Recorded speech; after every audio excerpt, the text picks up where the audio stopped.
Also Dali, Okay, allen zusammen zuallererst mal meine herzlichen Grüße. Heute ist der 11. Tag unseres Marngok Sommerdharmas.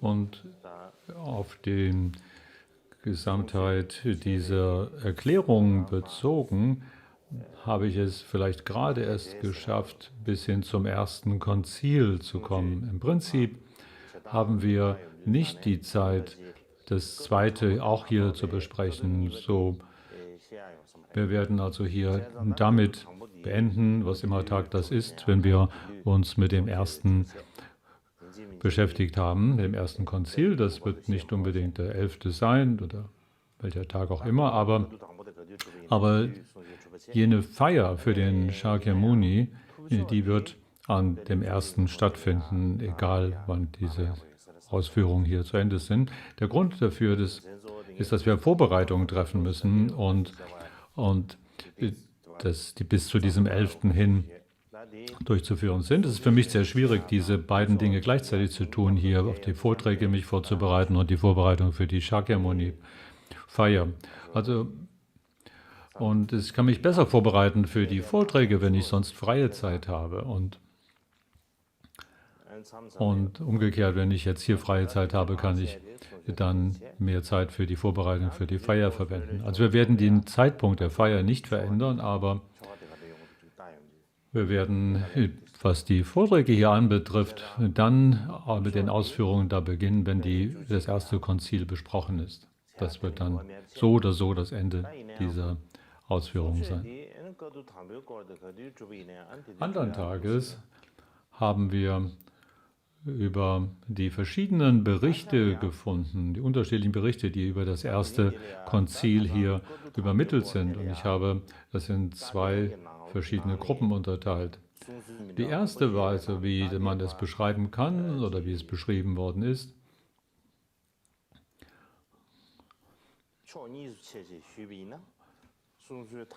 wird jetzt hier wird zum Abschluss gebracht werden. Und was hier der Abschluss dieses ersten Konzils bedeutet, und so wie ich es anderen Tags hier bereits dargelegt habe, dann zuallererst ist da, wie ich gesagt habe, dass Ananda Channa lehrt, und das ist in dem 5gliedrigen Vinaya beschrieben. Und dann ist der zweite Punkt,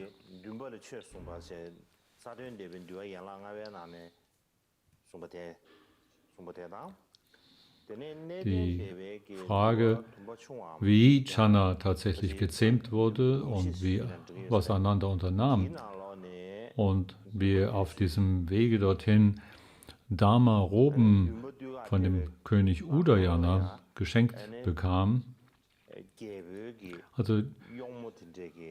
Und das Zähmen von Channa ist also der letzte Punkt, der dann die Besprechung des ersten Konzils beschließt. Der indische Gelehrte S.R. Goyal sagt dazu, dass einer der wichtigsten Ergebnisse dieser ersten Unterredung, dieses ersten Konzils mit all seinen Besprechungen, sagt er, sei gewesen, dass der Wagenlenker des Buddha mit dem Namen Channa, derjenige also, der das Pferd angetrieben hat, um den Buddha von Haus zu Haus oder von Platz zu Platz zu transportieren, in Pali heißt er Channa, im Tibetischen heißt er Dünpa, war eine sehr wilde, ungestüme Person, sehr schwierig im Umgang, der mit dem Umgang mit der Gemeinschaft sehr ungemütlich war. Er hat immer sehr heftig auf Menschen reagiert und sich etwas verachtend verhalten. Nachdem der Buddha in Parinirvana ging, war es eine Notwendigkeit, ihn zu bestrafen. Und das war nicht nur irgendeine Art von Bestrafung, sondern das war die höchste aller Strafen. Das war die Brahma-Strafe. Das heißt, die Brahma-Danda oder Stock oder Brahma-Strafe, die man ihm zukommen lässt. Und der Grund dafür war, weil er zwar ein Bhikshu geworden, aber von außerordentlich unverträglichem Charakter war. Und wenn man in all diesen verschiedenen Unterschieden zwischen, man sagt besser oder schlechter, war ja oben drein noch außerordentlich wild oder er war auch noch außerordentlich stolz und hochmütig in seinem Umgang. Und aus diesem Grund war es also die Entscheidung, dass er mit der höchsten Strafe bestraft werden sollte. Nach dieser Brahma-Strafe, die verhängt wurde, geschah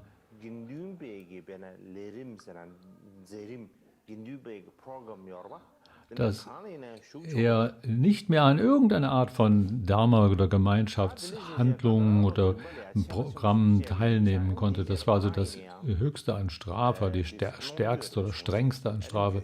Und die Folge davon war, der alle seine Fehler begann einzusehen und bereute und dadurch den echten Weg zu gehen und am Schluss den Stufe eines Arhats erlangte. Und der indische Gelehrte S.R. Goyal sagte, dass eigentlich dies das beste und höchste Resultat unter all den des Ergebnissen des ersten Konzils gewesen sein mag.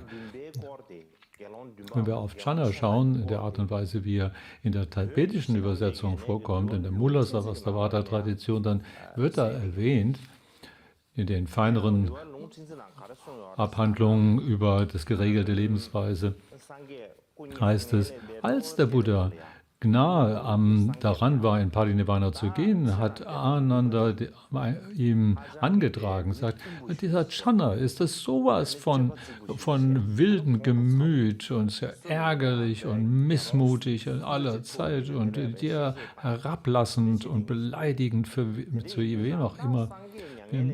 Was sollen wir mit ihm tun? Was sollen wir machen, wenn du nicht mehr da bist? Wir können den nicht für selber hier, wir können ihn nicht halten in der Form.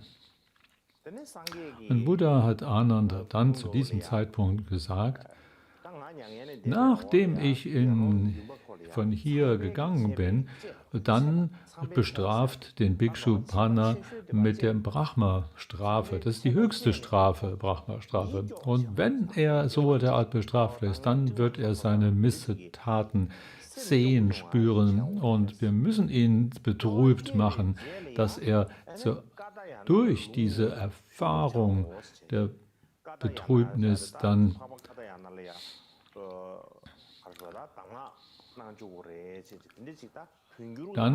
Dharma beginnt zu üben und lasst den ehrwürdigen Katyayana ihm dann Dharma-Unterweisungen geben. So sagt es in der tibetischen Überlieferung, aber in der chinesischen Übersetzung von der Mula-Sarvastivada-Tradition und den feineren Punkten des geregelten Lebens heißt es, er sollte nicht eine Unterweisung durch Katyayana bekommen, sondern er muss die Brahma-Strafe ertragen und dann wird er davon die Schmerzen der Welt spüren und dadurch dann, wenn er beginnt, Dharma zu üben, wieder für die Gemeinschaft zugelassen werden. Aber in der Mula-Sarvastivada Vinaya-Tradition sagt es nicht im Einzelnen klar, wie dann eigentlich Channa bestraft wurde. Deswegen möchte ich hier als nächstes besprechen, wie es in dem fünfgliedrigen Mahashasaka Vinaya-Tradition dargelegt ist und wie es in der Kantaka der Theravada-Tradition dort berichtet wird.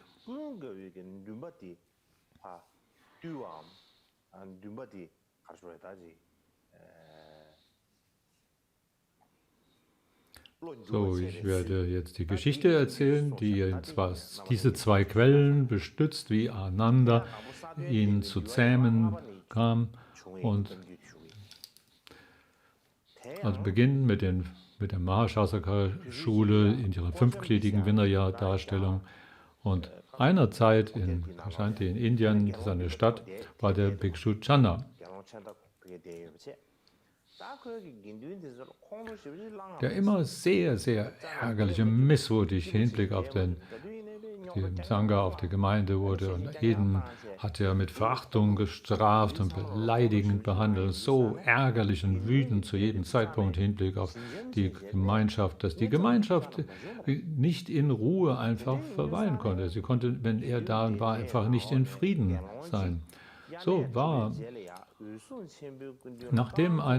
am Ende einer Regenklausur kam jemand zu Mahakashapa und hat ihm dann berichtet, sagt, dieser Bhikshu Channa lässt uns einfach nicht in Ruhe, der macht uns allen das Leben schwer und hat das ganz deutlich Mahakashapa erklärt. Und als Mahakashapa davon vernahm, hat er Ananda herbeigeholt, weil einmal die großen Probleme sie wurden immer aneinander herangetragen. Wenn immer irgendein Problem war oder irgendeine Schwierigkeit, dann heißt es immer, gibt's Ananda, der macht das schon, der wird's richten. Und so sagt er, und er sagte dann, geh zu Kashapa und dann, wenn du Dukashambi bist, dann musst du diesen Bhikshu Channa mit den Worten des Buddha und mit den Worten des Sangha und mit der Brahma-Strafe bestrafen. Und Ananda hat diese Aufgabe übernommen mit 500 Bhikshus, aber dass es wirklich 500 waren, wie auch immer, es heißt immer 500, aber jedenfalls mit einer großen Menge an Mönchen zusammen hat er sich auf den Weg gemacht, dann diesen Auftrag von Mahakashapa dort zu erfüllen. Als dann Ananda mit diesen 500 Mönchen dort ankam in Kaushambi und in der Gegend von bei Channa und er sah sie, der hörte von ihrem Kommen und er ging sofort heraus und ist gesagt, warum seid ihr hierher gekommen? Ihr seid doch nicht hergekommen, um mir das Leben schwer zu machen, oder? Und Ananda sagt, nein, ich komme nicht hier, um dir das Leben schwer zu machen, ich komme, um dir zu helfen. Und Channa fragte, wie willst du mir helfen? Und Ananda sprach,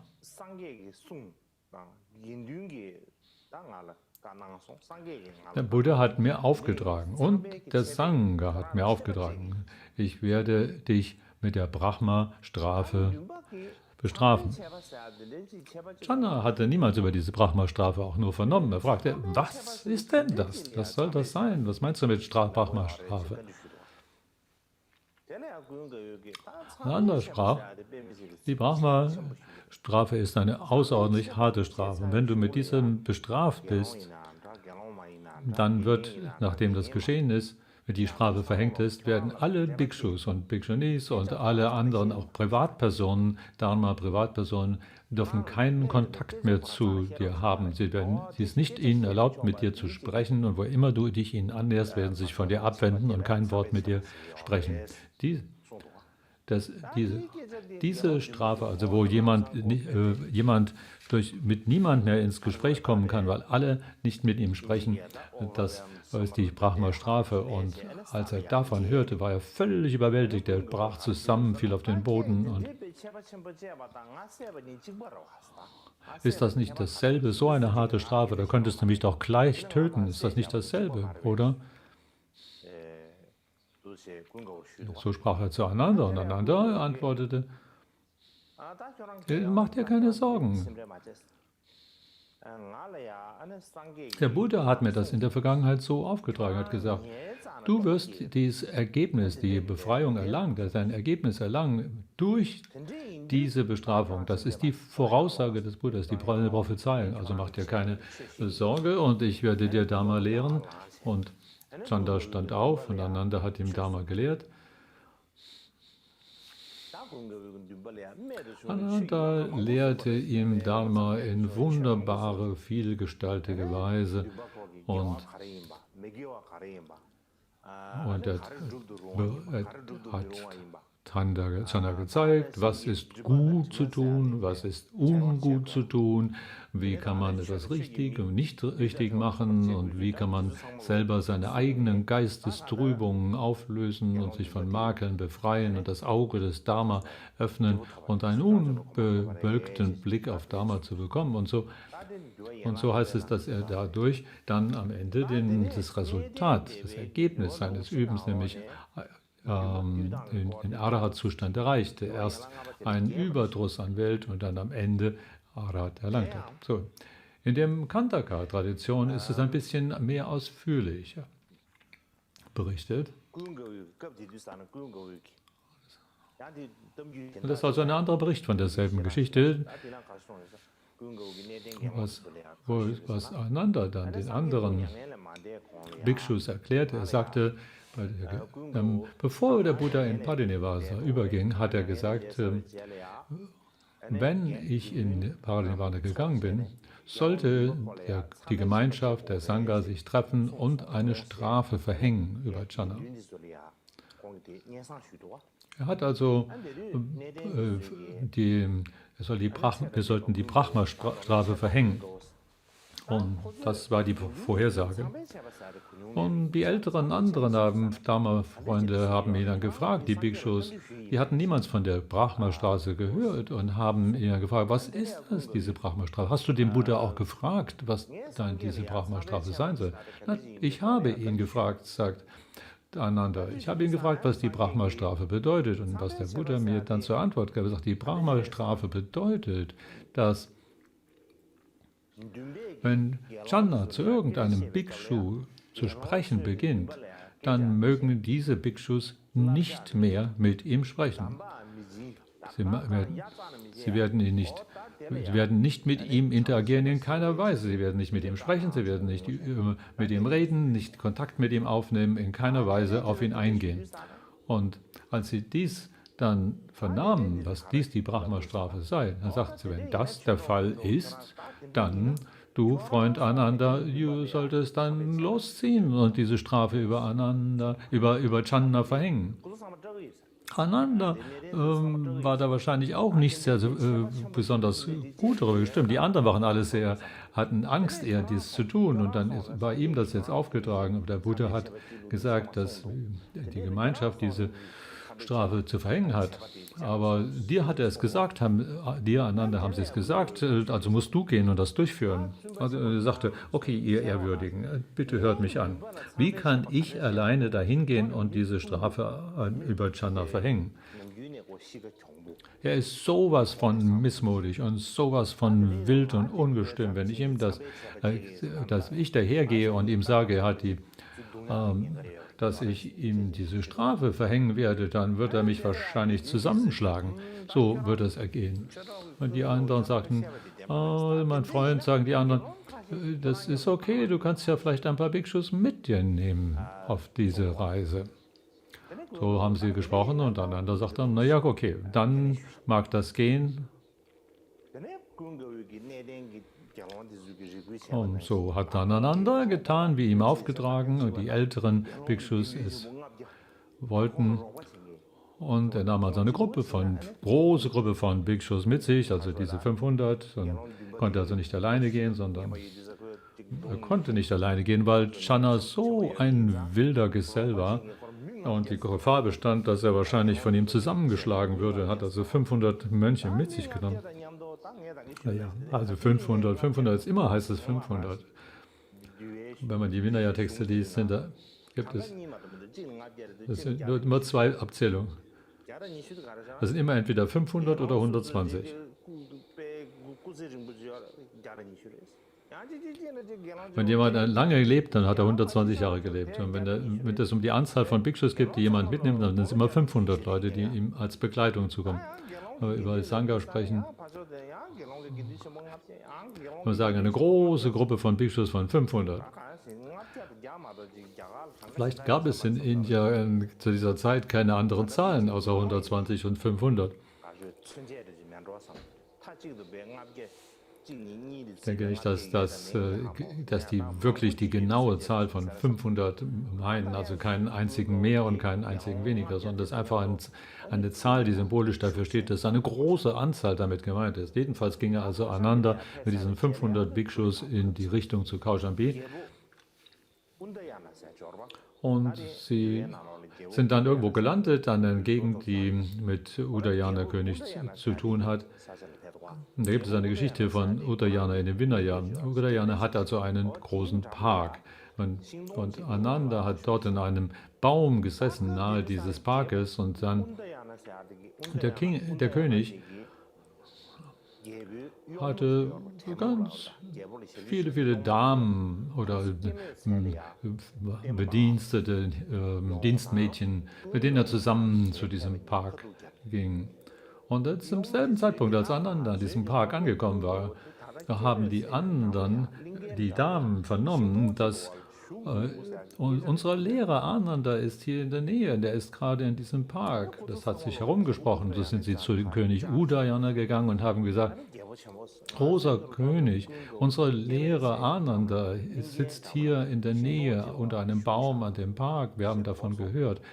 Und wir würden so sehr gerne ihn sehen wollen. Und sie haben deshalb die Erlaubnis erbeten, um ihn zu treffen und ihn zu sehen. Und der König sagte, ja, das ist völlig okay, ihr könnt den Bettelmönch Ananda gerne aufsuchen. Also die ganzen Dienstmädchen, die Damen des Königs sind dort zueinander gegangen, haben sich vor ihm verneigt und haben sich um ihn herum gesetzt, haben sich auf eine Seite gesetzt und Ananda hat ihnen den Dharma gelehrt und er hat ihnen den Dharma in einer Weise als Rat gegeben und sie ermutigt und sie alle erfreut, sie waren herzerfreut über diese Ausführung. So erfreut waren sie tatsächlich, dass sie aus dieser großen Freude sich einfach zusammengefunden haben und Ananda 500 Stoffstücke gegeben. Das Material, aus dem man Dharma-Roben verfertigt. Also Material für 500 Dharma-Roben haben sie gegeben. Also sie müssen schon sehr wohlhabend gewesen sein, denn sie schon solche Stoffstücke einfach im Vorrat hatten. Jedenfalls haben sie sich zusammengetan und haben 500, wieder haben wir 500, ne? Schon wieder diese Zahl. Also wenn man etwas darbringt, ist es immer 500. Also vielleicht haben sie 500 geben müssen, weil da 500 Mönche waren. Aber wie auch immer, sie haben ihn umrundet, haben sich verneigt, haben von der rechten Seite von ihm dort Platz genommen und dann gingen sie zurück zum Palast, zu König Udayana und Udayana sah seine Frauen alle dort von der Ferne herkommen und als sie näher rankamen, fragte er sie, habt ihr es geschafft, den Bettelmönch Ananda zu sehen? Euren Lehrer? Ja, sagen sie, gerade kommen wir daher, wir haben ihn eben gerade treffen können. Und was habt ihr dem Bettelmönch dann geschenkt? Oh, großer König, wir haben dem ehrwürdigen Ananda 500 Stoffstücke gegeben. Als der König dies hörte, war es sehr erbost darüber, heftigst erbost, und er hat sie ausgeschimpft und gescholten. Was soll denn dieser Bettelmönch mit 500 solchen Stoffstücken anfangen? Er ist doch ein Bettelmönch. Soll er jetzt ein Stoffhändler werden? Wozu braucht er 500 Stück Stoff? Er wird die doch nicht verkaufen. Soll er einen Shop jetzt machen hier? Soll er einen Stoffladen eröffnen? Was soll er mit dem ganzen Kram, mit diesen Stoffstücken? Er hat sie also sehr erbost ausgescholten. Aber nachdem er sich solche Art erbost hat, darüber war er vielleicht etwas ungehalten. Und er dachte aber, was soll denn der Ananda damit tun? Das kann ich mir gar nicht vorstellen, was soll da geschehen? Also ich werde mal mich aufmachen und Ananda treffen. Also haben sich die beiden getroffen. Also erstens mal ist es der König. Also hat Ananda seinen Respekt erwiesen. Dann haben sie ein bisschen über sich unterhalten, über Dharma und über angenehme Dinge gesprochen, über dies und das. Etwas, das großartige, gute Gefühle gegenseitig erweckt und dass man gegenseitig sich mit Respekt und wohlfühlt. Aber Weil der König war, jedenfalls fühlte er, dass es jetzt wollte er nicht gleich mit der Tür ins Haus fallen und über diese Stoffstücke sprechen. Er hat also ein bisschen sich mit ihm erstmal unterhalten, ein bisschen Smalltalk, um gute Gefühle entstehen zu lassen. Und nachdem halt diese einseitigen Geplänkel hat er dann gesagt, Ananda, sind die Damen auch hierher gekommen zu dir? Und Ananda sagt, ja, großer König. Ja, deine Damen sind alle hier gewesen. Und der Kind musste also langsam an das Gegenstand annähern. Er sagte, haben dir die Damen denn auch was geschenkt? Was für Geschenke haben sie dir gegeben? Und dann sagte, ja, sie haben mir etwas geschenkt. Sie haben mir 500 Stück Stoff geschenkt. Und der König sagte sofort, ehrwürdige Ahnen, was willst du denn mit 500 Stück Stoff machen? Warum hast du das angenommen, so viel Stoff? Warum hast du die angenommen, diese Geschenke? Oh, großer König, ich habe alle diese Stücke Stoff genommen und werde das an den Bhikshus geben, an alle jene verteilen, die ihren ganz schlechte, abgetragene Roben haben. Ich werde ihm also ihnen Stoff für neue Roben geben. Der König dachte sich, vielleicht, in einer Hinsicht war er vielleicht ein bisschen geizig, aber auch ein bisschen schwierig. Also hat er angefangen weiter zu fragen, was machen Sie dann mit Ihren alten Roben? Wenn Sie jetzt neue gekriegt haben, also Sie jetzt neuen Stoff gekriegt, was machen die dann mit den ganzen alten Roben?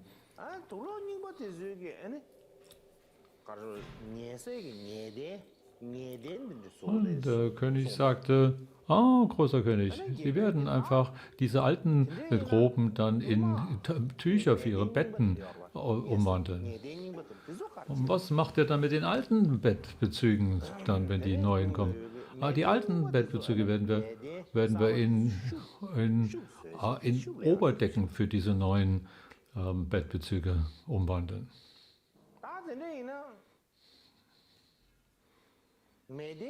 Ja, und wenn dann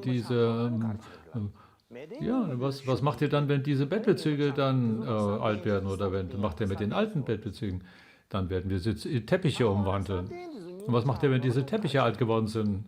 Was macht ihr damit? Dann nutzen wir sie für Fußtücher, um die Füße zu waschen und abzutrocknen. Was macht ihr mit den Fußtüchern dann, wenn die alt werden? Dann benutzen wir sie als Staubtücher oder Lumpen zum Aufwischen und Reinigen.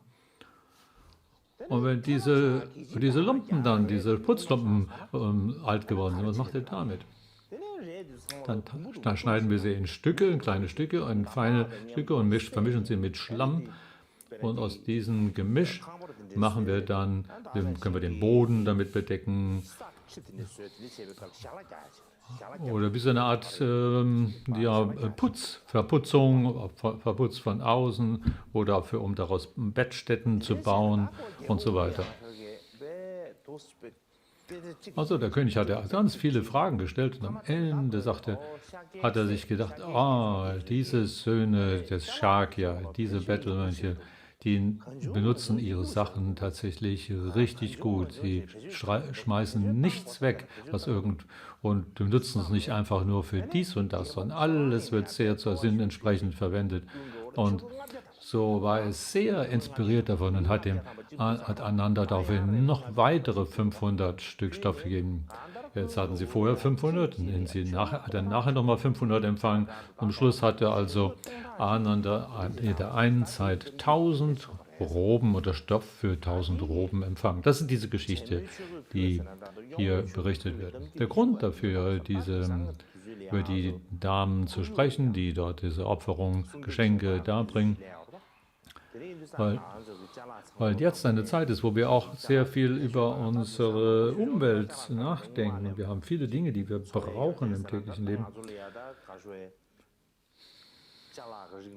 So viele Dinge, die wir in unserem Leben benutzen, um unseren Lebensstil und Komfort aufrechtzuerhalten. Brauchen wir tatsächlich so viele Dinge?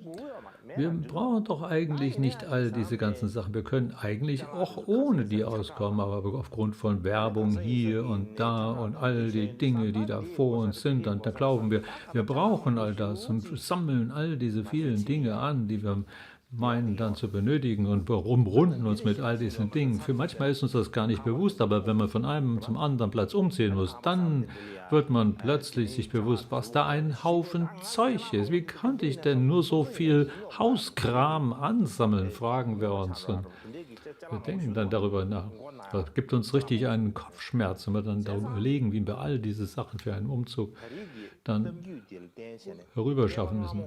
Wenn wir also auf diese Geschichte schauen, die einen Bericht aus der Vergangenheit darstellt und wie die Bettelmönche des Shakya hier in ihrem Lebensstil mit all den Dingen, die sie besaßen, umgingen, so achtsam, dass sie dann, wenn sie nicht mehr für das, was sie ursprünglich gedacht waren, nützlich waren, sie für was anderes umgewidmet wurden. Und so ist eine ganze Lebensweise der Achtsamkeit, aus der wir heraus lernen können, für die Bewahrung unserer Umwelt, für unseren Umweltschutz. Und so hat Ananda, also diese ganzen, die 500 Mönche, diese Roben alle empfangen, dann ihre Reise fortgesetzt und sie kamen in einem Kloster an, das in Goshita Arama, ein Kloster, das gespendet war, eine Behausung durch einen Händler, den Namen Goshita. Und da war ein Thron bereitet für Ananda. Wahrscheinlich nicht ein großer Thron, wie wir das heute in Tibet kennen, wahrscheinlich so eine Art Kissen, auf dem dann Ananda Platz nahm. Und der Bhikshu Channa kam ebenso, um Ananda zu sehen. Er hat sich verneigt und dann hat dort einer anderes gesessen. Und ich denke, wenn das heißt, er sitzt hier auf einer Seite, dann das Channa war ja in der, weil er Shakya im Shakya-Palast früher einmal gewohnt hat und deswegen hat er wahrscheinlich sich auf die Seite von Ananda gesetzt, weil er Ananda achtet. Er hatte eine Hochachtung für Ananda, weil er eben aus dem Haushalt der Shakyas kam und Ananda ebenso. Also hat er sich neben Ananda gesetzt und ihn wohl ein bisschen im Gegensatz zu anderen etwas bevorzugt behandelt. Und Ananda sprach zu ihm: Freund Channa, ich bin gekommen, um dir die Brahma-Strafe über dich zu verhängen. Und Channa hatte niemals über die Brahma-Strafe gehört. Und was ist diese Brahma-Strafe? Er hatte keinerlei Idee, keinen Funken von Idee, was damit gemeint ist. Er war ja so eine Person, die eben voller Missmut sich immer mit all diesen Dingen nicht beschäftigt hat. Und Ananda sagt, Freund Channa, dass wenn du mit irgendeinem Bhikshu sprechen willst, dann wird ihnen nicht erlaubt sein, mit dir zu sprechen, die nicht beraten, die dürfen dich überhaupt nicht beachten, die dürfen dir überhaupt keinen Hinweis geben, die dürfen dich nur einfach nicht beachten. Und Ananda hört, als er die Worte hörte, sagt er, wenn ehrwürdiger Ananda, wenn die Bhikshus nicht mehr erlaubt ist, mit mir zu sprechen, mich nicht zu beraten und mir keinen Hinweis zu geben und überhaupt nicht mich zu beachten, ist das nicht dasselbe wie mich zu töten. Und er war so überwältigt davon und mit tiefem Kummer und Gram, dass er sich auf den Boden wälzte und war nicht mehr fähig aufzustehen. Und dann so hat also Ananda diese Strafe verhängt und dann Channa hatte daraufhin ganz viele Schwierigkeiten. Er wurde plötzlich sich dessen bewusst und er bekam so ein Gefühl dafür, wie sich das anfühlt. Dann niemand war mehr in der Lage, ihm zu sprechen und hat ihn nicht beachtet und so weiter. Und er bekam plötzlich eine Art von, was ist wirklich wichtig und was ist unwichtig. Und Ein Bedauern überkam ihn und er war in der Vergangenheit sehr achtlos gewesen. Er war jenseits von Achtlosigkeit noch, war er sehr ungestüm und heftig gewesen, aber plötzlich hat er all diese Achtlosigkeit ablegen können und hat eine Empfindung dafür bekommen, wie das war, was er getan hat und so weiter. Und es kam eine große Eifer in ihm auf, so eine große Anstrengung, die er unternahm. Und aufgrund all dessen war er in der Lage, all seine Aufgaben zu erledigen, war mit großem Eifer dabei, sich zu üben und war in der Lage.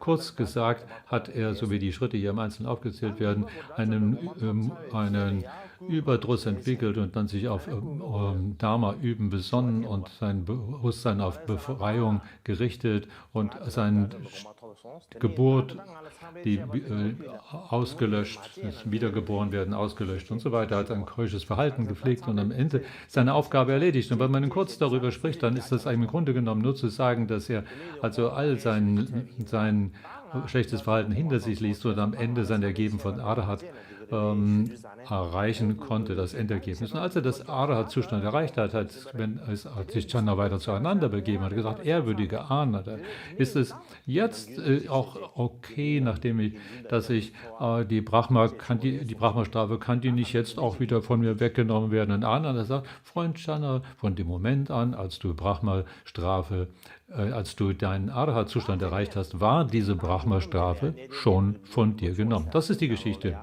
über diese Begegnung, die sie aus dem Theravada-Tradition, aus der Tradition von Theravada kommt. Und weil eben das ist jetzt ein Teil, was hier diese Diskussion über diesen ersten Konzil hier auch noch mit sich bringt und weil dieses erste Konzil 500 der Bhikshus beinhaltet, war es auch in anderen Worten das Konzil der 500 genannt. Und daran anschließen sich in dem Theravada Kantaka, in dem all diese Dinge in Versen, was dann noch in dem Konzil vorgetragen wird, in Versen vorgetragen wird. Das sind nicht unbedingt einfach zu verstehen, diese Verse, weil ich aber im Prinzip alles schon gesagt habe, mag das jetzt hier soweit genügen. Und wir haben jetzt unsere halbe Stunde Pause und werden dann weiter fortfahren.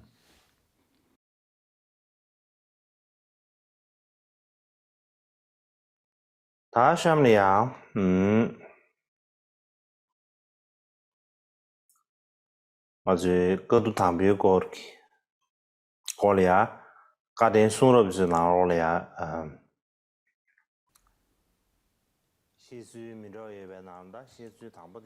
Unter den verschiedenen Berichten, die ich gegeben habe und die aus dem Kanon der Worte des Buddhas kommen, war dies die erste Gruppe von Berichten. Und jetzt möchte ich mit der zweiten Art von Bericht beginnen über dieses erste Konzil. Der zweite Bericht kommt in erster Linie aus dem großen Kommentar über die 100.000, sogenannt, was ich über die letzten Tage hinweg hier unterrichtet habe, war der erste Bericht über das erste Konzil und was die Ereignisse dabei waren. Und als ich damals gesagt habe, es gibt zwei verschiedene Arten von Bericht, aus meiner Sicht hier, dann habe ich eine Unterteilung vorgenommen. Eine Unterteilung, die ich hier für diesen Marngong Sommer damals selber durchgeführt habe, indem ich eine Gruppe als einen Bericht und den andere als eine andere Bericht hier aufgefasst habe und das so vorstelle. Das ist aus meiner Art von Verstehen geboren und auf meine Wahl begründet. Es ist nicht damit ein Hinweis zu geben, dass es in der Vergangenheit eine solche Unterteilung bereits gegeben habe. Gut, die erste Art von Bericht hat sich hauptsächlich auf die Vinaya-Literatur gestützt, auf jene Schriften, die unterschiedliche Berichte darstellen über das erste Konzil in den verschiedenen Vinaya-Lehrtraditionen, zum Beispiel Dhammaguptaka-Tradition oder im vierteiligen Vinaya, der Dhammaguptaka School, dem viergliedrigen Vinaya ist, oder dem fünfgliedrigen, der Mahashashika-Schule, oder auch der Kantaka von der Theravada-Tradition und die Vinayas der anderen Schulen. Das habe ich noch dann als Ergänzung dazu genommen, um diesen viergliedrigen Vinaya-Bericht hier vorzutragen. Meine Hoffnung, indem ich dieses so vorgestellt habe, dass ihr eine grundlegende Idee dafür bekommt, was da alles passiert ist, wie dieser erste Konzil sich widerspiegelt in der Vinaya-Literatur. Wenn man das hier als Vinaya als hauptsächlich zugehörig zu dem grundlegenden Jhana dann betrachtet, dann ist das im Wesentlichen Shravaka, Tradition und Literatur, die hier das erste Konzil beschreibt. Und jetzt auf dem Mahayana-Tradition zu sprechen, dann ist das hier wie es sich in dem Kommentar über die großen Kommentar zu den 100.000 hier zeigt, das ist ein Beispiel dafür, wie das erste Konzil in der Mahayana-Tradition aufgefasst wurde. Und dieser Kommentar wurde im 4. Jahrhundert aufgeschrieben, ins Chinesische übertragen von Shouzi. Das gehört, der wahrscheinlich aus einer Gegend kam, die heutzutage in Xinjiang zuzuordnen wäre.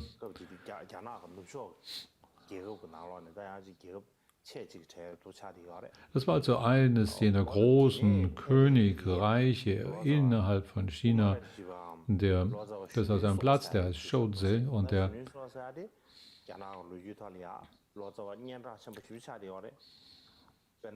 es wurde durch den Übersetzer Kumarajiva übertragen, ein ganz wichtiger Übersetzer, für die chinesische Übermittlung, der vergleichbar die Rolle spielt wie in der tibetischen Tradition bei Rochana. Wir haben die Lebensgeschichte von Vairocana, der Berutsana. Und viele dieser Geschichten sind sehr, sehr, sehr ähnlich zu der Lebensgeschichte von Kumarajiva.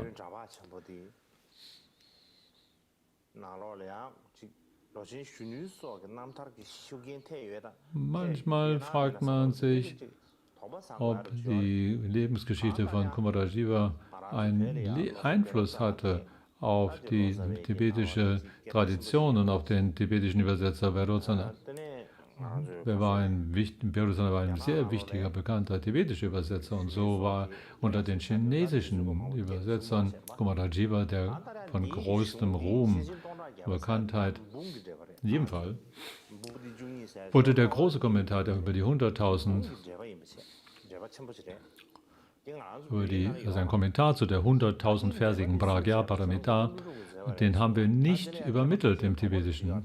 Das heißt, dass dieser Kommentar von Nagarjuna selber aufgeschrieben worden sei. Das ist natürlich Zweifel daran, ob er wirklich von ihm selber verfasst und geschrieben war. Aber die meisten sind der Meinung, dass er tatsächlich von Nagarjuna selber verfasst wurde. Ich werde also jetzt mich daran machen, das erste Konzil aus dem Bericht zu beschreiben, wie er in dem Kommentar zu den 100.000 darin festgehalten ist. Die Art und Weise, wie es in diesem Kommentar über die 100.000 dargelegt ist, ist in verschiedene Sitzungen unterteilt. Und so heute werden wir über das Parinirvana des Buddha sprechen. Der zweite Punkt ist, wie die Götter sich vor Mahakashyapa verneigen und Mahakashyapa dann die Arhats zusammenbringt und der Grund, warum sie 1000 Bhikshus sein mussten.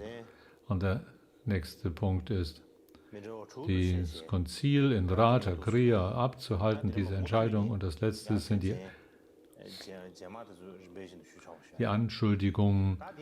Beschuldigungen aneinanders. So, das werden wir dann vielleicht später behandeln. So, das erste ist also hier der Punkt, der mit dem Parinirvana des Buddha beginnt.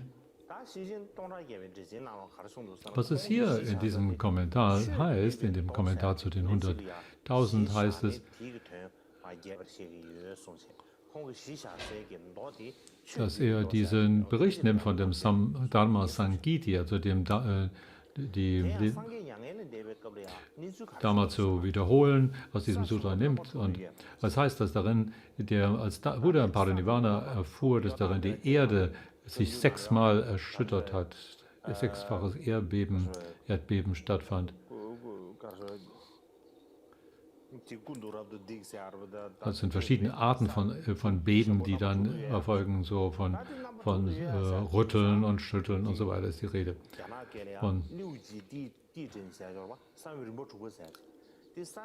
Heute spricht man in China über die 6 Wellen von Erdbeben, wie auch immer. Ich weiß nicht, ob das jetzt wirklich 6, wie das war im Einzelnen, aber jedenfalls heißt es, die Erde hat 6-mal gebebt, ohne allerdings einen Schaden hervorzurufen für irgendein Lebewesen. Es hat gebebt, aber niemand verletzt.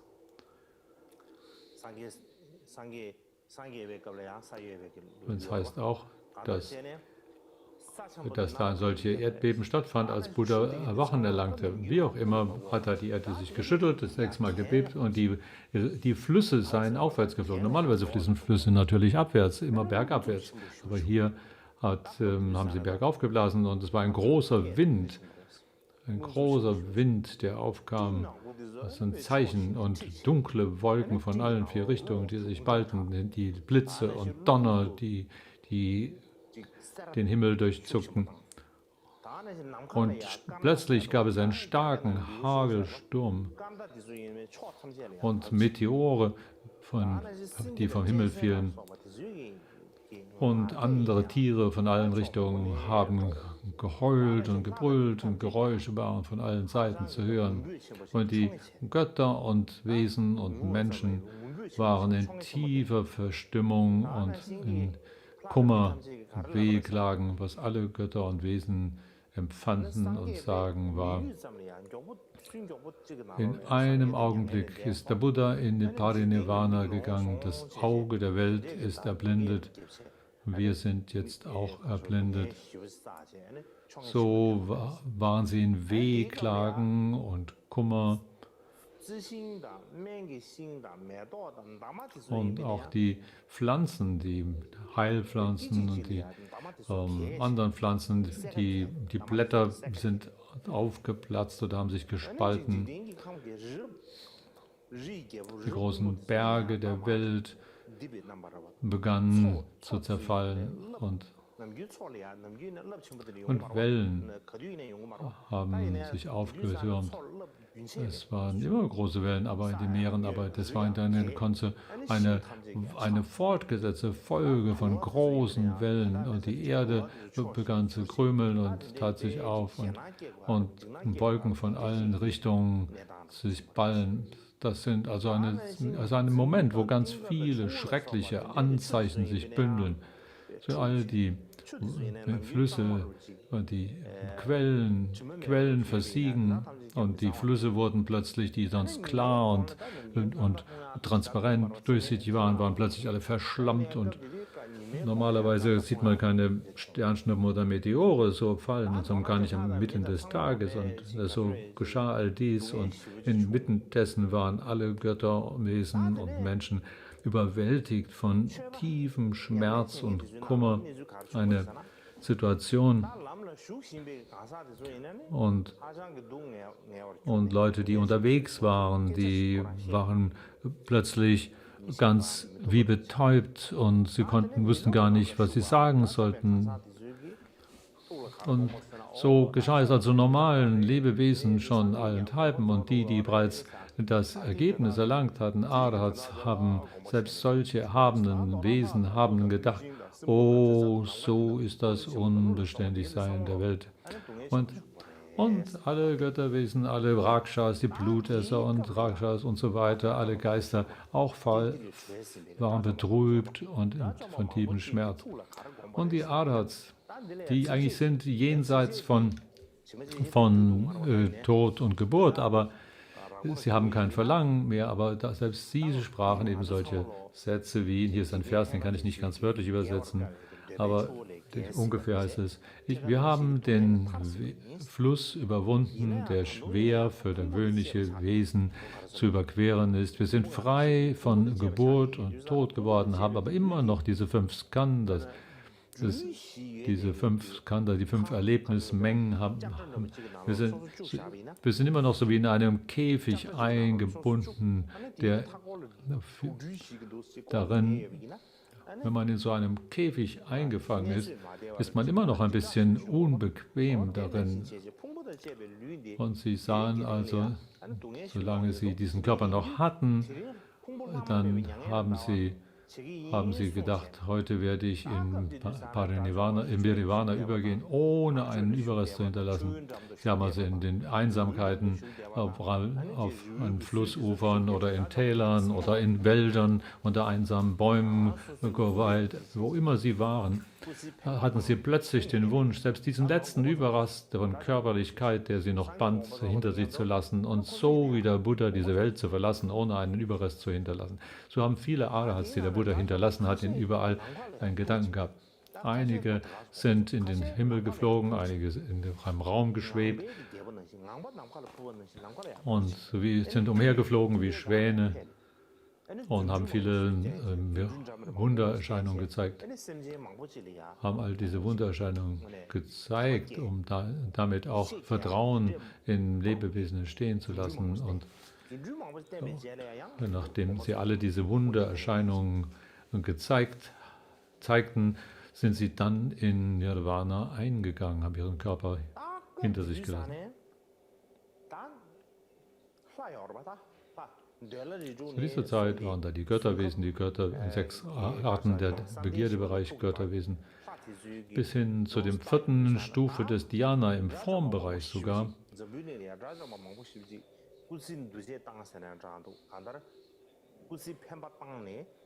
Haben Sie gesehen, wie so viele Arahats ihr bedingtes Leben hinter sich ließen und in Nirvana eingingen? Als sie das sahen, hatten sie einen Gedanken. Nachdem der Buddha dieses Leben hinter sich gelassen hat, und jetzt sind all seine Schüler auch in Nirvana eingegangen.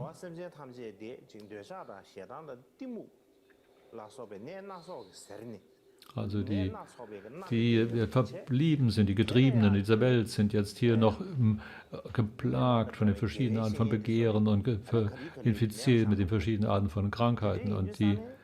Und all die Älteren, die Anweisungen geben konnten, sind jetzt auch noch davongegangen in der Zukunft. Da wird niemand sein. Da gibt es keine Heilkundigen mehr. Niemand, der sie heilen kann. Jetzt reden wir nicht über gewöhnliche Ärzte oder Heilkundige, sondern diejenigen, die Lebewesen heilen können aus Gier, von Gier, Hass und Dummheit, von diesen 3 heilen können. Alle diese. Und vielleicht haben plötzlich alle diese Schüler des Buddha haben den Wunsch, sie zu verschwinden und alles, was das Dharma-Königreich ist, zerfällt und die Wolken des Dharma zerstieben und lösen sich auf und all die Elemente der Intelligenz, die verschwindet und die Elefanten und Kühe, die Schüler des Buddha sind plötzlich auch verschwunden. Nicht nur das Auge der Weisheit. Nachdem der Buddha ging, sind auch noch die Arhats plötzlich alle verschwunden. Und so wird diese Welt hier vereinsamt sein, entleert von Weisheit und Intelligenz, von Vernunft entleert. Da wird niemand, der den Weg mehr leuchten kann. Solche Gedanken kamen auch den Götterwesen.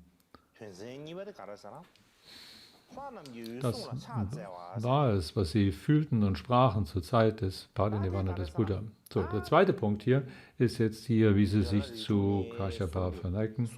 Alle Götter der Bereiche, der 6 Begierbereiches. So. Und was den Formbereich anbetrifft, sie sind normalerweise nur in tiefem Samadhi, die haben nicht so viele Gedanken über dies und jenes, aber abgesehen von denen, das in dem Formbereich, die in Gottheiten sind, die in dem Begierdegötterbereich bis hin dahin, bis zum Formbereich sind, haben sie Gedanken und haben gedacht, oh, die Welt ist jetzt in Dunkelheit versunken und all das Auge der Weisheit verschwunden und sie waren voll Kummer und Schmerz geschüttelt und haben sich zu Mahakashyapa begeben und ihn angesprochen und einen Vers gesagt. Die Bedeutung dieses Verses war im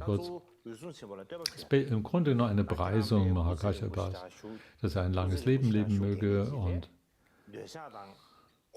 du bist wie ein Individuum, das Skallen, Ärger, Gier und Stolz hinter sich gelassen hat. Du bist golden, die anderen wie der Fluss Jambu. Und ich habe das den anderen Tag hier vorgetragen, dass Kashyapa selber so einen Körperschein oder so eine Hauttönung hatte, die wie der goldene Fluss war.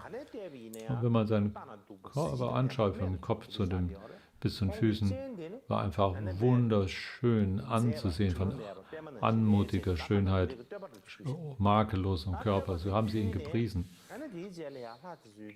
Nach dieser Preisung, Mahakashyapa in dieser Weise, sprachen die Götter zu ihm: Großer, ehrwürdiger Kashyapa, hast du mitbekommen, was passiert ist? Ist eine fürchterliche Situation eingetreten. Das Schiff des Dharma ist dabei, jetzt unterzugehen, zu versinken. Da ist wie ein Schiff, wo ein Loch im Leck ist, das dann jetzt dabei ist, in die Fluten zu versinken. Die Stadt des Dharma zerfällt, der Ozean des Dharma trocknet aus, das Siegesbanner des Dharma ist herabgeholt. Die Wolken des Dharma zerstiebt, der Lehrer des Dharma verschwunden und die Schüler sind gegangen. Es wird immer weniger werden und die Schwachheit der Menschen wird zunehmen. Es liegt jetzt an dir, dass du mit Liebe und Mitgefühl, einem Auge von Liebe und Mitgefühl, dich daran machst, dass hier echter Dharma hier in dieser Welt verankert wird, damit er stabil verweilen kann. So eine Bitte haben sie an ihn herangetragen. Mahakashyapa hat sich in diesem Moment gedacht, als diese Bitte ihm angetragen wurde, er dachte, er ist wie so ein großer Ozean, ein Meer, und er bewegt sich nicht viel. Und er fühlte sich wie eine kleine Tasse von Wasser, aber ein großer Ozean ist tief und ruhig und bewegt sich nicht viel. Aber diese Götter waren alle so aufgeregt. Das ist so eine große Gefahr, haben sie ihm angetragen, ist so eine schwierige Situation eingetragen. Und er war aber wie ein großer Ozean, hat eine ganze Weile gar nichts gesagt. Und nach langer Zeit, die dann verstrich, was ihr sagt, ist sehr wohl richtig. So wie ihr es eben gesagt habt. Nach kurzer Zeit wird in dieser Welt keinerlei Vernunft mehr herrschen. Die Welt wird erfüllt mit Dummheit und Täuschung und die Leute sind nicht in der Lage zu unterscheiden, was gut zu tun ist und was nicht. Sie können das Richtige von dem Unrichtigen nicht mehr unterscheiden. Es ist als ob man in der tiefsten Finsternis gelandet sei. Kashyapa hat nicht speziell kundgetan, ob er dieses Fundament für Dharma zu verbleiben legen werde, aber er hat nichts widersprochen und das war gewissermaßen wie eine Zustimmung, sein Schweigen alleine. Und so sind die Götter dann zurückgegangen in ihren jeweiligen Platz. Und es war also, dass die Götterwesen, nachdem sie sahen, der Buddha und auch die Arhats sind verschwunden, dass sie von tiefster Sorge getrieben eben zu ihm kamen und sie hatten ihm dieses Ereignis angetragen. Dass da keinerlei Vernunft und Intelligenz mehr in dieser Welt verblieben sei und alles in tiefster Finsternis der Dummheit versinke. So, Kashyapa hat gewissermaßen durch sein Schweigen kundgetan, dass er sich da irgendwie drum kümmern werde. Der dritte Punkt ist, dass Kashyapa nun die Arhats zusammenbringt. Die Art und Weise, wie es in dem großen Kommentar zu den 100.000 dargelegt ist, ist ganz anders als in den Vinaya-Schriften.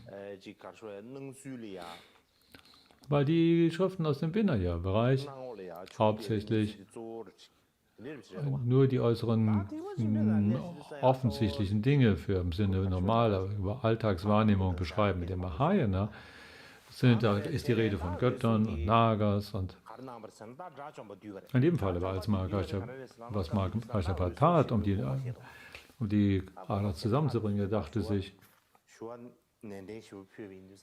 die Götter haben so eine besorgte, ernsthafte Bitte vorgetragen. Was kann ich tun dafür, dass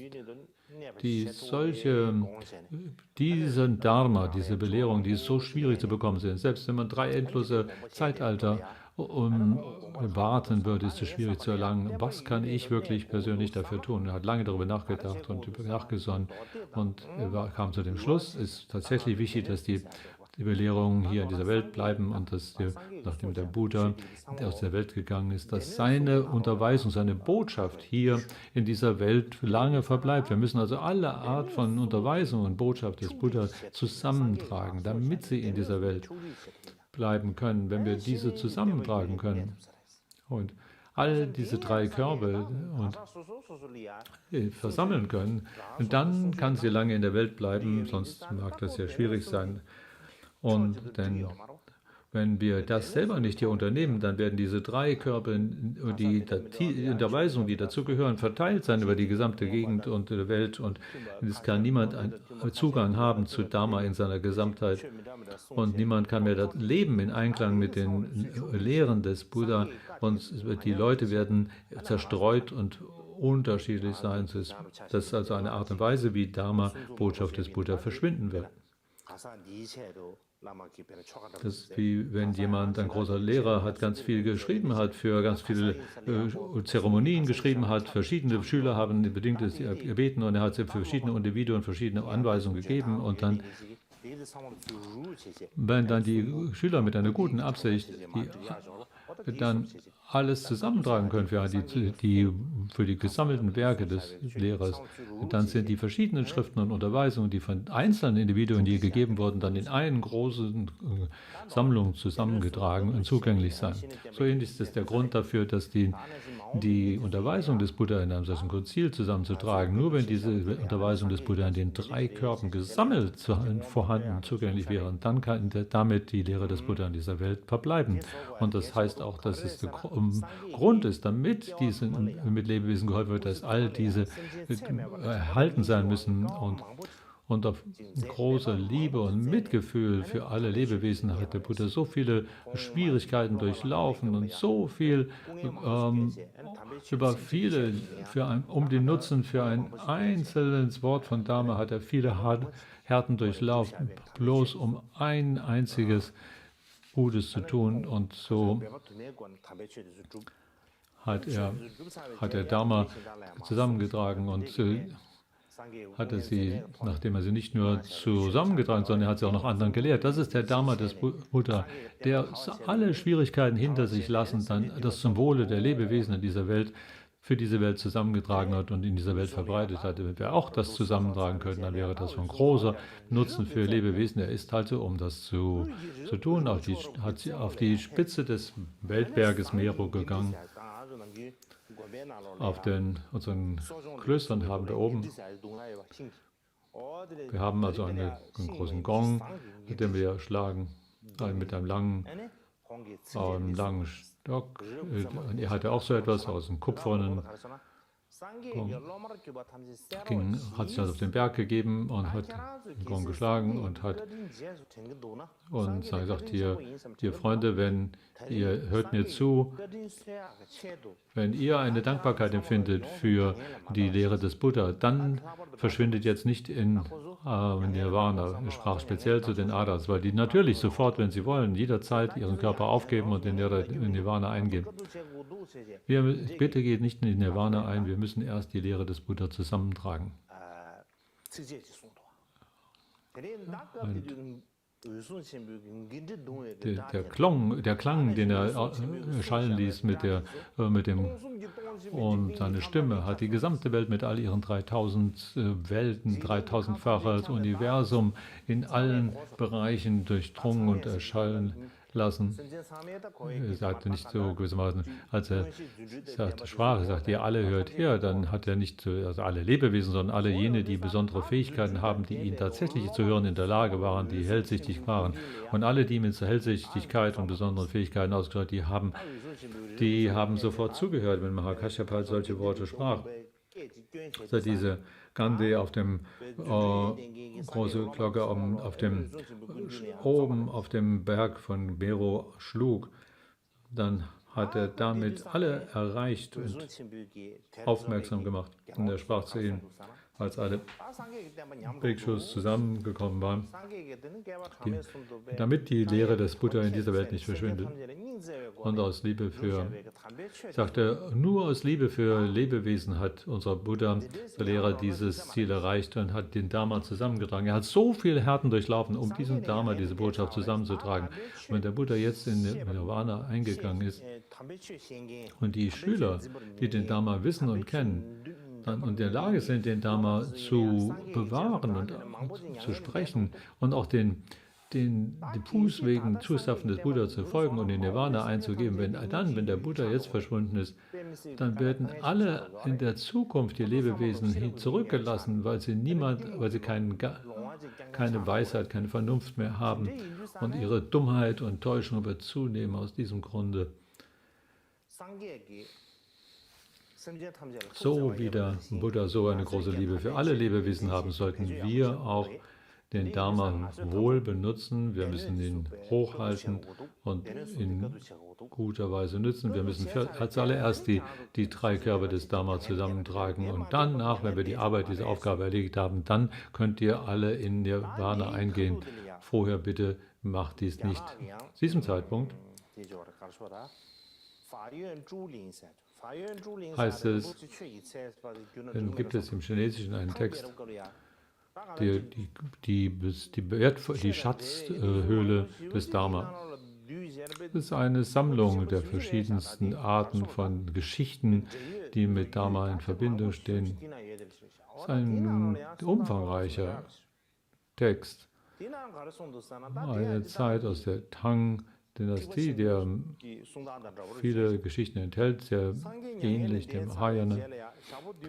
Das heißt, 7 Tage nachdem der Buddha in Parinirvana ging, hat Mahakashyapa dann alle Arhats gesammelt, sagt, ihr 500 Arhats sollt, all die Arhats, die Klarsicht haben, Hellsicht haben, kommt hierher. Und dachte sich, ich muss sie hier alle herholen zu diesem Ort, wo der Buddha in Parinirvana ging.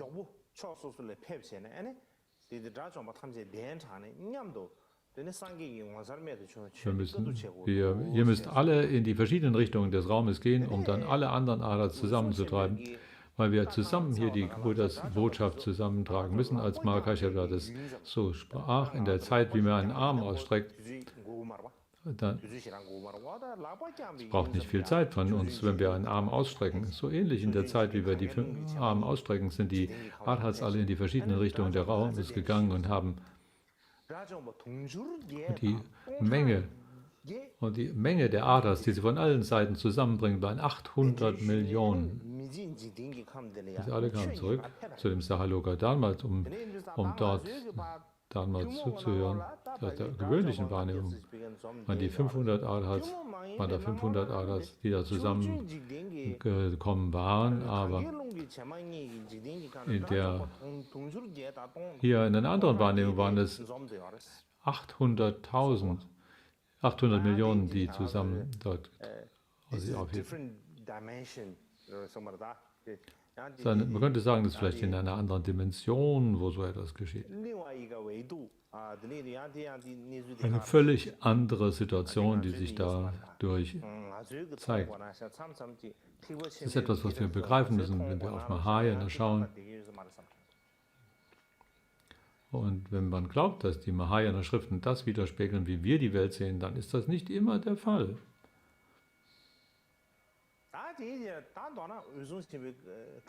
Grundlegend also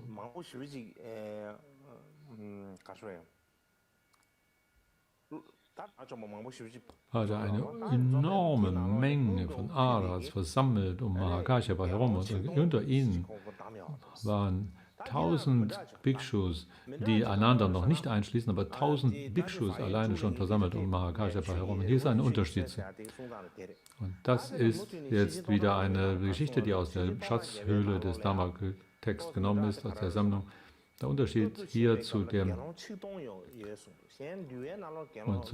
Kommentar aus dem großen Kommentar zu den 100.000 ist, dass eine 1000 und im Vinaya heißt es immer 500. Und hier in dem Text heißt es 1000 Bhikshus waren ohne einander schon gerechnet. Also die haben einander herausgeschmissen und da waren der Rest waren also dann solche mit hellsicht ausgestattet, die kurz vor ihrer Befreiung dort, die Befreiung erlangt hatten und dort da in Dhyana verweilten. Und alle diese, die ihre Qualitäten, die sie haben, brauchen wir jetzt nicht im Einzelnen aufzuzählen, aber auf jeden Fall waren sie Arhats. Sie hatten alle die verschiedenen Arten von Hellsicht, die 6 verschiedenen Arten von Klarsicht, haben die alle Schriften oder alle Dharma-Informationen in sich gespeichert. Das war also die Art und Weise, wie er Kashyapa dieses Konzil zusammenbrachte. Und der Grund ist jetzt das nächste, warum es 1000 sein mussten unbedingt. Was es in dem großen Kommentar zu den 100.000 sagt, ist, dass es 1000 Bhikshus in diesem Konzil waren. Man fragt sich natürlich, warum müssten es 1000 sein? In dem großen Kommentar heißt es, zahllose Arhats kamen von allen Seiten, aber Mahakashyapa hat nur 1000 herausgewählt aus diesen, nicht mehr. Warum?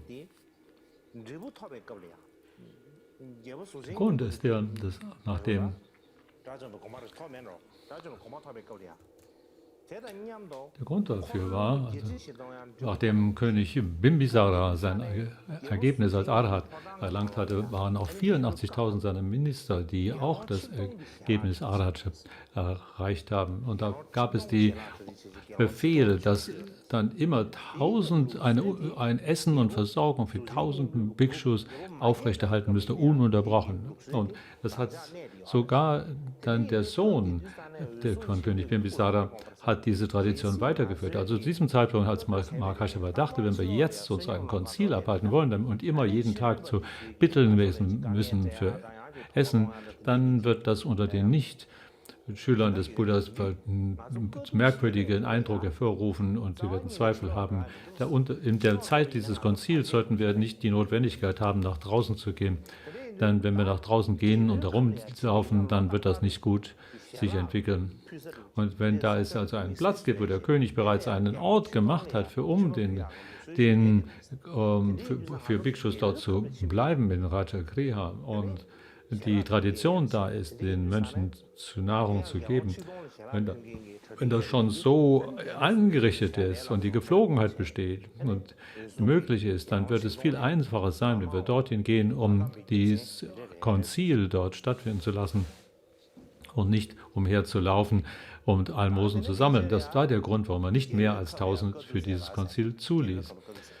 Der nächste Punkt ist dann, wie sie dieses Konzil selber in Rajagriha abhielten, um die Worte des Buddha zu sammeln. Also Mahakashyapa und die Bhikshus haben sich nach Rajagriha aufgemacht, dort angekommen, hatte der König in Rajagriha, der Acheta, war das, was Mahakashyapa dort zu der Shatru sprach, war, bitte bereite uns hier Essen oder lasse Essen bereiten für jeden Tag, weil der Grund ist der, dass wir die 3 Körper der Lehre des Buddha zusammentragen müssen. Wir haben also keine Zeit, um herzulaufen, weil wir dieses Konzil hier abhalten müssen. Bitte versorge uns hier über diesen Zeitpunkt mit Essen, dass wir das Konzil erfolgreich stattfinden lassen. Das hier ist also, das ist der Text aus dem Schatz Höhle des Dharma. Und das in der Mahasanghika-Tradition heißt es, das ist eine Geschichte, die sehr nett ist, die das einen Grund dafür gibt, was Mahakashyapa hier unternahm. In der Mahasanghika-Tradition heißt es, als Mahakashyapa mit 1000 Bhikshus in Rajagriha ankam, so sagt, als er zuerst kam und mit 1000 Bhikshus zusammen,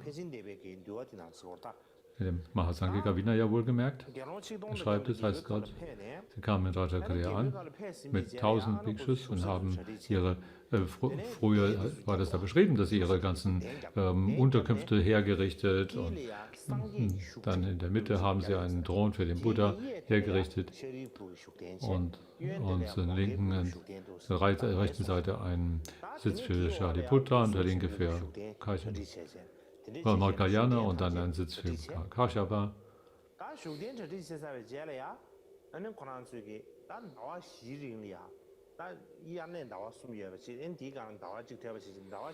Und dann haben sie sich daran gemacht, alle die Vorbereitung zu treffen, die sie für 3 oder 4 Monate der Regenzeitklausur hier brauchten, haben die Vorbereitung getroffen, weil dann nachher kein weiterer Kontakt mit den anderen außerhalb da war, dass sie von außen keine Versorgung erhalten konnten, mussten sie alles vorher schon diese Vorbereitung treffen und so.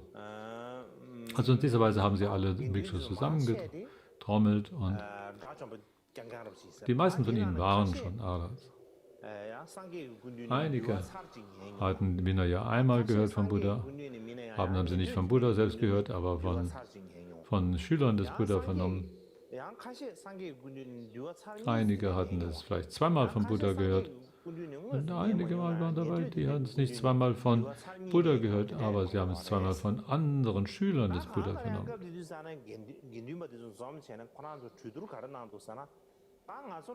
In jedem Fall, als die Gruppe des Sanghas sich traf, dann haben sie gedacht, was wir brauchen, sind Leute, die Arhats sind oder die Vinaya zweimal gehört haben, die eine Hellsicht haben und die zweimal vom Buddha gehört haben oder von einem seiner direkten Schüler.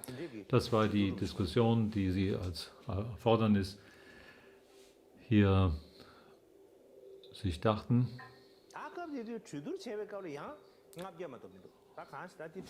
Und erst haben sie, nachdem sie all das besprochen haben, dachten sie, das sind vielleicht 500. Vorher war die Rede von 1000. Und dann waren es also nur 500. Und unter den 1000 haben nicht alle an diesem Konzil teilgenommen. Nach dieser Diskussion waren es 500, beziehungsweise waren 2 weniger als 500. Also nur 498. Ein bisschen zu knapp, was dann übrig blieb. Wir müssen unbedingt 2 noch mehr haben, damit wir 500 voll kriegen.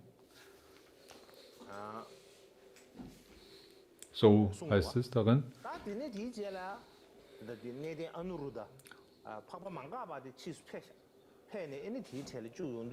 Und dann heißt es, dann kam ein anderer und kam noch dazu und dann waren es im 499, aber fehlt immer noch einer. Und sie haben überlegt, wer wird dieser eine sein? Einer fehlt noch. Was sollen wir tun?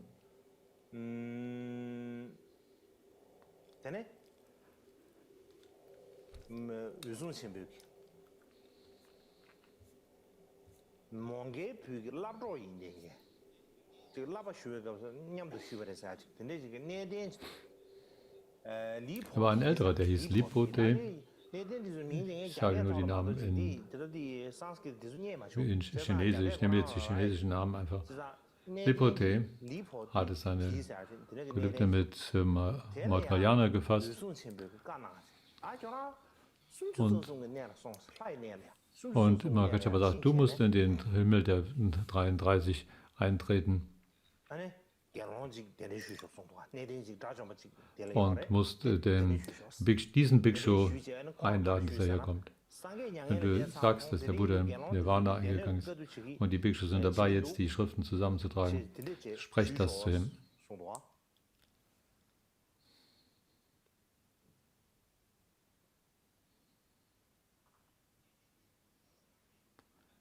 Dann war dieser Lipoti, der Ältere, so wie wie instruiert. Es ging an den Himmel der 33 und hat dort einen Bhikshu getroffen. Das war eine etwas komplizierte Geschichte, jedenfalls, was er zu dem Bhikshu sprach. Ältere. Der Buddha ist in Parinirvana eingegangen und all die Bhikshus müssen jetzt die Schriften, die Worte des Buddha zusammenstellen. Du bist eingeladen, daran teilzunehmen. Sobald er davon hörte, war er sofort sehr betrübt. Ist das wirklich wahr, dass er in Nirvana eingegangen ist? Ja.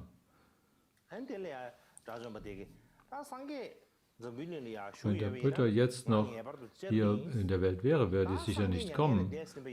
Aber da der Buddha gegangen ist und das Auge der Welt blind geworden ist und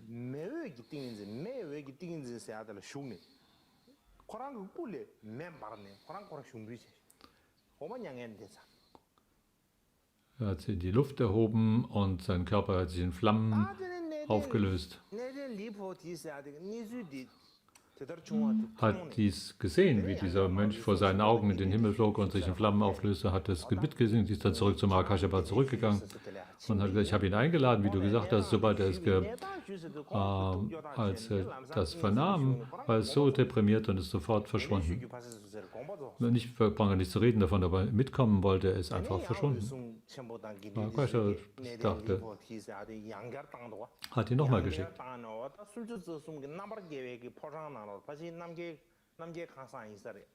Du musst zu diesem Befreiungspalast nochmal in diesen 33 Himmel gehen und dort wirst du einen Jalpa-Bodhi, einen Bhikshu finden und sprech ihn an. Als er zu ihm kam, da ist ein älterer, der dort Lipponte in den Bergen dort, in Shaishishan, Portoshi, und den lädst du auch ein. Im Tampo-Berg. Da ist jemand, ein älterer, der mit dem Namen Dachu, den bitte geh da hin und lade auch jenen ein.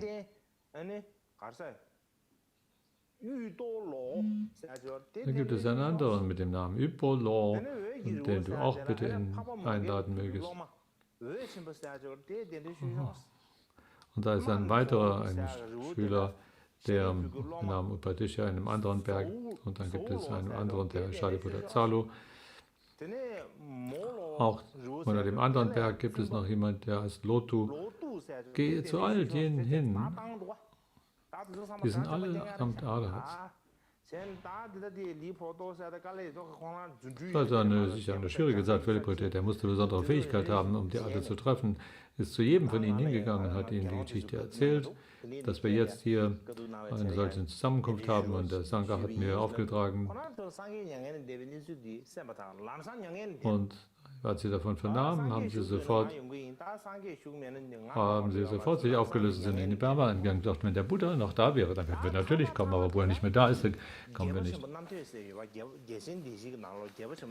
Ich ging zu dem König bei Shavana, einer der 4 großen Könige. Und eine der besonderen Kräfte des Königs bei Shravana war, dass, als es darum ging, den Shometor Bhikshu einzuladen, und den Lipoti diese Frage wieder vortrug, der Buddha ist in Parinirvana eingegangen, die Bhikshus möchten die Worte des Buddha zusammentragen, ich bin hier gekommen, um dich einzuladen. Und als er das sagte, war der Adel sehr betrübt und wollte in Nirvana eingehen. Und der Buddha sagte, selbst wenn der Buddha jetzt hier wäre, wäre ich natürlich kommen, und der Buddha in Parinirvana eingegangen. Aber in dem Moment hat er wieder im Raum sich erhoben und in den Raum geflogen, und das feuergleiche Samadhi eingenommen, und sein Körper ist sofort in Flammen aufgegangen und er hat sich in Nirvana aufgelöst. Der ältere Lippote kam zurück nach und zum Akashapa und hat ihm all diese Geschichten gesagt. Ich habe wirklich getan, was ich konnte. Ich bin überall hingegangen, wo du gesagt hast, dass ich hingehen soll. Und jedes Mal, wenn ich denen die Geschichte erzähle, gehen sie sofort aus dieser Welt weg.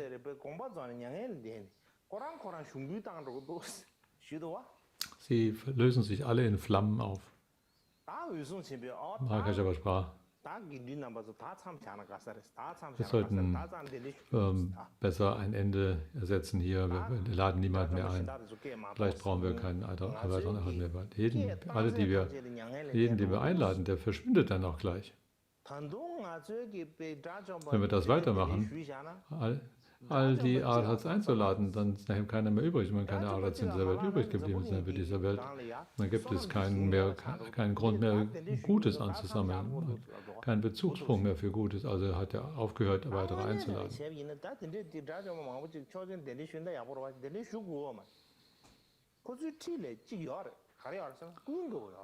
Und dann haben andere gesagt, es gibt ja noch jemand, den haben wir.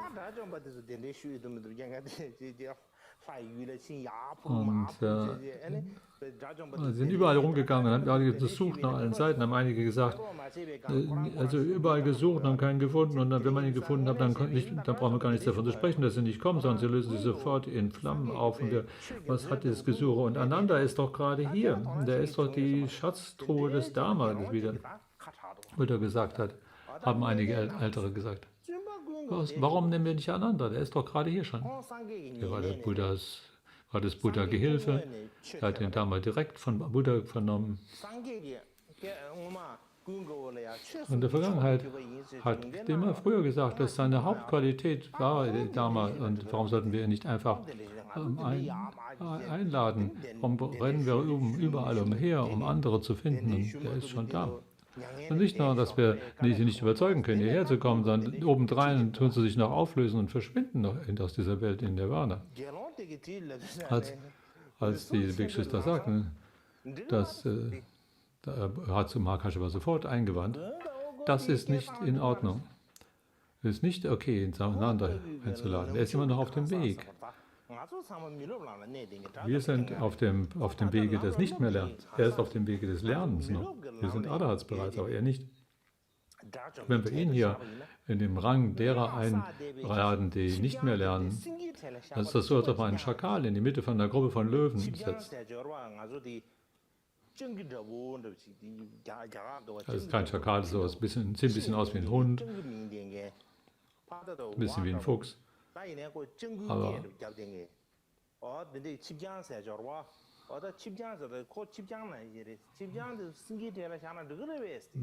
da wäre wie ein Schakal unter den Löwen. Das kann man nicht machen. Das ist sehr, sehr beleidigend und herabsetzend, aber so hat er es gesagt. Mahakashapa hat es also nicht akzeptiert. Und darüber hinaus hat er dann noch zugegeben, dass Ananda wie ein Schakal sei. Nach diesem beginnt die Anschuldigung Anandas.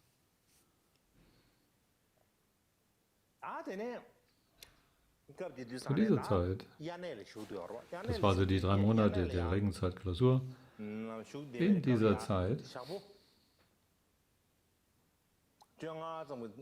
nach ungefähr 15 Tagen, alle 15 Tage muss man dieses Puja durchführen, um die Verfehlungen einzugestehen. Wenn alle sich da zusammentreffen, müssen sie im Vinaya zusammen besprechen. Und zu dem Zeitpunkt ist Mahakashapa in Samadhi gegangen, hat mit seinem göttlichen Auge herumgeschaut, um zu sehen, welche Stufe von Errungenschaft jeder hatte. Und er hatte dabei gesehen, dass alle anderen, nur Ananda, seine Fehler noch nicht aufgegeben hat. Deswegen sagt er, Ananda kann hier nicht bleiben. Er kann nicht bleiben, weil er hier immer noch Verfehlungen hat. Hat Mahakashapa sich aus dem Samadhi erhoben und an Platz, wo jeder war, hat er Ananda am Arm genommen. Alle Bhikshus hier sind frei von Marken, sind alle Arhats. Wir sind hier, um die Sudas zusammenzustellen. Und du bist immer noch mit Fehlern. Du kannst hier nicht hier mit uns zusammen. Hat ihn hier gewissermaßen rausgeschmissen, hat ihn am Arm gezogen und Als er das tat, war Ananda sehr beschämt, dass Mahakashyapa dies zu ihm tat. Er war kein Arhat. Er war sehr betrübt, sehr, sehr beschämt, so traurig und darüber und dachte sich, ich habe 25 mit dem Buddha als Gehilfe gedient. Ich habe nahe des Buddha gelebt, habe niemals so eine Schwierigkeit gehabt wie jetzt. Der Buddha ist sicher voller Mitgefühl. Wenn der Buddha hier wäre, er würde mir vergeben. Er wäre voller Verständnis. Wenn ich alle diese Fehler noch nicht vollständig aufkam, das würde keinen Unterschied für den Buddha machen. Er würde in der Lage sein, mich hier zu haben. Er würde mich niemals so rausschmeißen. Der Buddha hat niemals das gesagt, dass wenn ich noch Verfehlungen habe, dann kann ich hier nicht bleiben. Und was dann dazu Kashyapa sprach, ich habe Fähigkeiten und ich habe geübt. Gib mir ein klein bisschen Zeit, ich werde sofort Arhat-Zustand erreichen. Gib mir einen kleinen Moment. Ich habe die Fähigkeiten, ich habe die Übungsanweisung. Gib mir ein klein bisschen Zeit. Ich bin sicher, dass ich Arhat erreichen kann. Der Grund, warum ich es noch nicht erreicht habe, ist, weil ich die Mangel an Fähigkeiten oder an Übungen hätte. Das ist nicht der Grund. Das ist der Grund, weil ich dem Buddha als Gehilfe gedient habe. Deswegen habe ich keinen. Denn wenn ich Arhat-Zustand erreicht habe, dann wäre ich nicht mehr derselbe. Ja, dann haben alle denselben Zustand erreicht. Dann hätte der Buddha mich nicht herumschicken können, hätte mich nicht herumschicken können wie einen Gehilfen, weil er ja schon auch Arhat-Zustand erreicht hat. Dann wären wir alle gleich ebenbürtig. Also ich habe absichtlich meinen nicht von dem Banden gelöst, damit ich als Gehilfe des Buddha dienen kann und nicht in einem Arhat-Zustand versuche, ihm gleichwertig zu sein. Aber natürlich habe ich die Fähigkeit dazu. Gib mir einen kleinen Augenblick an Zeit und ich werde sofort diesen Zustand erreichen können.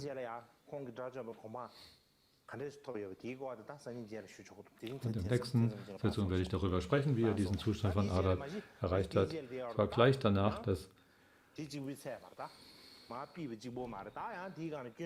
nur die Anschuldigungen der Vergangenheit, wo sagen, du hast dies getan, jenes getan und so weiter, so wie Mahakashyapa darauf bestand und mit Beschuldigungen versah, was du alles getan hast in der Vergangenheit und so.